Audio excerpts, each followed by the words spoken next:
Hey everyone, this is kind of a video response to a comment I had on my American War of Independence British.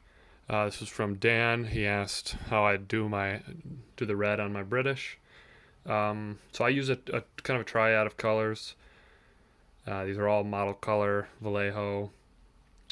So I usually use for Revolutionary War and Napoleonic British, I'll use a black undercoat.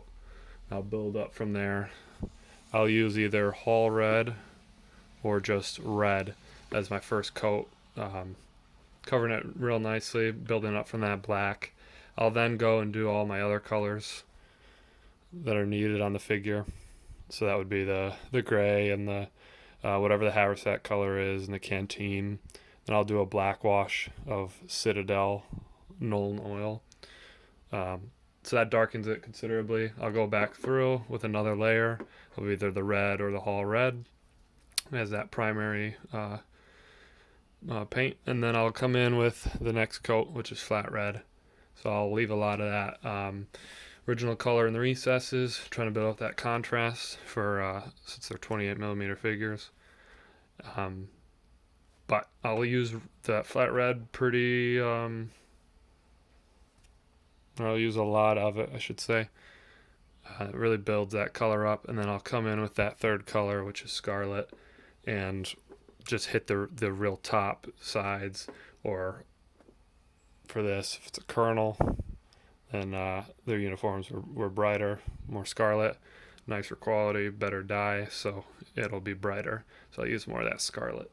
But so yeah, I use those on the 1700s British, 1800s British, anywhere in that 60-ish years I'll use that. I don't know if their dye ever changed, but it'll be good enough. There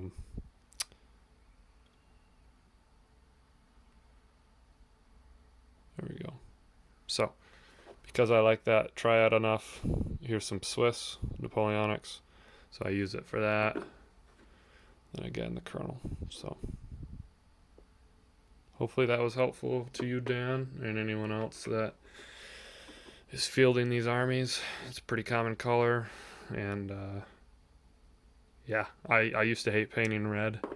It was kind of a bear for a while, but I finally got this system down, and I enjoy it.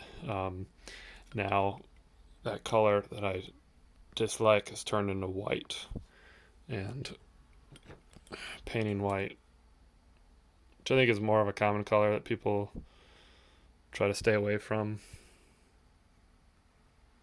but certainly it's white now. So hopefully I'll get the hang of that, and we'll figure it out. But anyway, so hopefully that was helpful, and thanks to the subscribers and the viewers. I'm at 199 now, so hopefully we'll hit that 200 real quick. Oh, and this.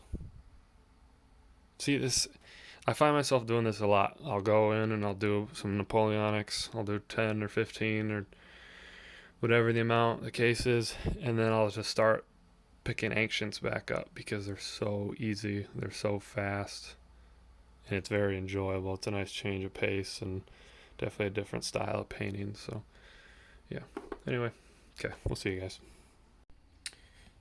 Just showing you a real close-up. You can see that the layering. I know that getting better at painting has definitely come from looking at people that are better than I am and how they layer their color. So that's been important as far as the learning process, but hopefully you can tell kind of how that's layered on there and where you build that color up. It's usually pretty self-explanatory as far as where light hits the figure.